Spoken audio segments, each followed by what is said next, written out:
nolosha aynu joogno bini aadamku waqti isku mid u haystaa waqti isku mid ah inta badan dadku 60 jir 50 jir 70 jir meelaha waa soo wada gaadha laakiin midhaha iyo raadkay dunida kaga tagaan iyagoo isku waqti noola waa kala nooc sababtay u kala noociyina waa masalada tan camalka bini aadamku qabta waa saddex qaybood mid uu inuu yahay qayb ku anfacaysa qayb wax tarta aakhiriya adduun manfacuun leh iyo inuu yahay qayb wax dhibta aakhiriya adduun ma dhibaato kuugu jirto iyo inuu yahay qayb aan manfac iyo madaro toona lahayn laba inaad ka tagtaa markaa la rabaa midna qaadatid wuxuu nabigu leeyahay ixras calaa maa yanfacuk waxaad ku dadaashaa waxa ku anfacaya waqtigaaga iyo maalintaada iyo xooggaaga iyo cilmigaaga iyo aqoontaada iyo hantidaada iyo garaadkaaga iyo waxaad awood leedahay oo dhan waxaad ku isticmaashaa waxa ku anfaca taa macnaheedu waxa weeyaan waxaad ka tagtaa wixii ku dhibaya ka tag waxaad kaloo ka tagtaa waxaan macnaha samaynaynin dadka in badan oo ka midi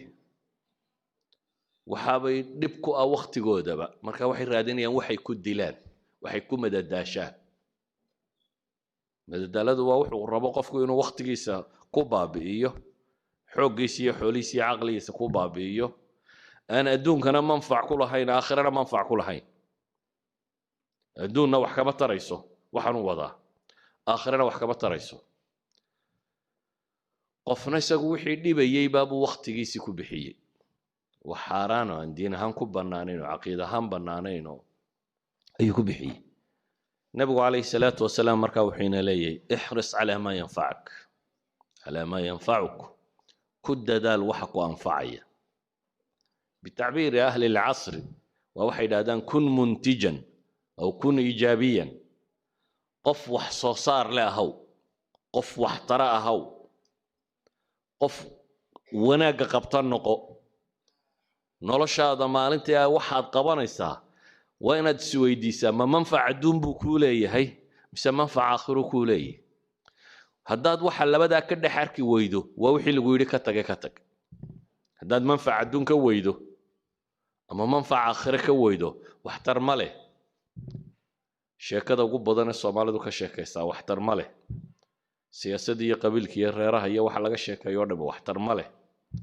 kubadaha iyo cayaaraha iyo wax la daawado oo dhamme waxtar ma leh wararkan habeen iyo maalinba la dhegaysanaya la wado intooda badani waxtar ma leh wax badan aan waxtar lahayn baa dadku waqtigiisa ku qaada nabiguna wuxuu tilmaamayaa min xusni islaami almar'i tarkuhu ma laa yacniih qofka muslimka islaamnimadiisa wanaaggeeda waxaa ka mid ah isagoo ka taga waxaan macno u samaynaynin tarkuhu ma laa yacniih waxaan isaga khusaynin waxaan ku khusaynin waxna ku taraynin maanta dhaa dad ka waranto laba gaaloo meel isku dilay kii la dilay adiga waxba ku tari mahaya warkooda iyo akhbaartooda waxba ku tari mayso akhbaarta siyaasiga dad ka sheekeeya inteeda ugu badan leh waxba ku tari mayso waxyaabahan ka sokeeya iyaguna cayaarahan iyo madadaadadan iyo whatsappkan iyo snapchatkan iyo waxa la wado dhamay aktharuhum waxbaabay dhibaan aakhiriya adduunba inta aan aakhiriya adduun manfaca ku lahaynina aan wax dhibinina waa inaan adduun iyo aakhiratoona manfac ku lahayn marka wixii aan manfac ku jirin mid adduun iyo mid aakhiro waa inaad ku xisaabtantaa inaad waqtigaaga iyo xoolahaaga iyo xooggaaga iyo caqligaaga inaad gelinin sida awgeed buu nabigu wuxuu ina leeyahay ixris calaa maa yanfacuk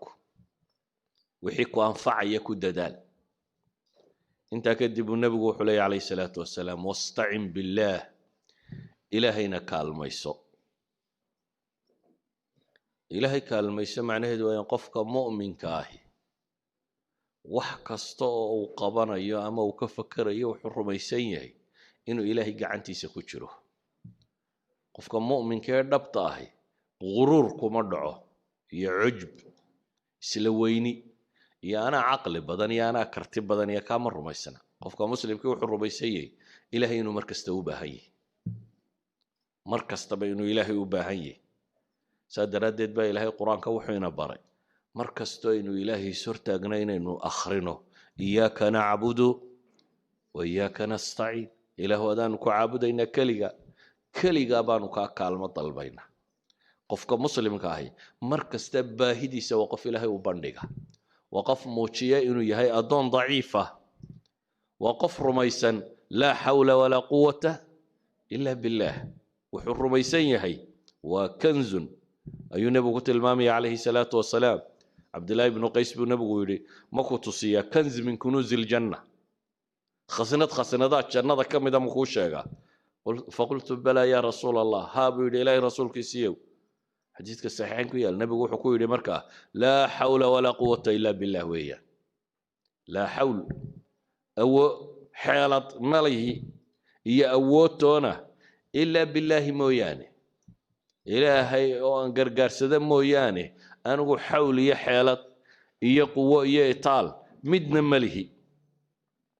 qofka muslimkaahi markaa waa qof baahidiisa ilaahay u bandhiga nebi moxamed calayhi salaatu wasalaam saxaabigii uu jeclaa ee mucaad ibnu jabala wuxuu ku yidhi yaa mucaad wallahi innii la uxibuk ilaahay baan ku dhaartay mucaado waan ku jeclahay buu nebigu yidhi calayhi salaatu wasalaam markaasuu mucaadna wuu yidhi ilaahay rasuulkiisii oo arguna waa ku jeclay nebigu calayhi salaatu wasalaam markaa wuxuu yidhi kelmadaan ku barayaa ee salaad kasta dabadeed ha ka tegin mar kastoo aad salaad tukato farala erayadan ku dhawaaq erayadu maxay yihiin waa erayada adkaarta aynu akhrino markaynu salaadaha tukanoyn allahuma acinnii calaa dikrik wa shukrik wa xusni cibaadatik wuxuu nebigu ku yidhi calayhi salaatu wasalaam mucaad ibnu jabal waxaad tidhaahdaa ilaahayow iigu gargaar xuskaaga inaan ku xuso aanan ku ilaabin inaan kuu mahadnaqo aanan kaa gaaloobin iyo si fiican inaan kuu caabudo ilaahu kaa iigu gargaardhe nebigu calayhi salaatu wasalaam markaa wuxuu inagula dardaarmayaa kow ixris calaa maa yanfacak wixii ku anfacaya inaad ku dadaasho waxaan ku anfacayn inaad ka tagto isla markaana inaad ilaahay tala saarato oo ilaahay subxaanahu watacaala aad u tala saarato wax walba wuxuu nebigu raaciyey markaa taa cagsigeeda waxaa dadka u diiday inay wax qabtaan walaa tacjis buu nebigu leeyahy calayhi salaatu wasalaam tacjis iyo tacjas labadaba waa la odhan karaa buu yidhahdaa imaamu nawowi laakiin kasrada caana walaa tacjis ha cajisin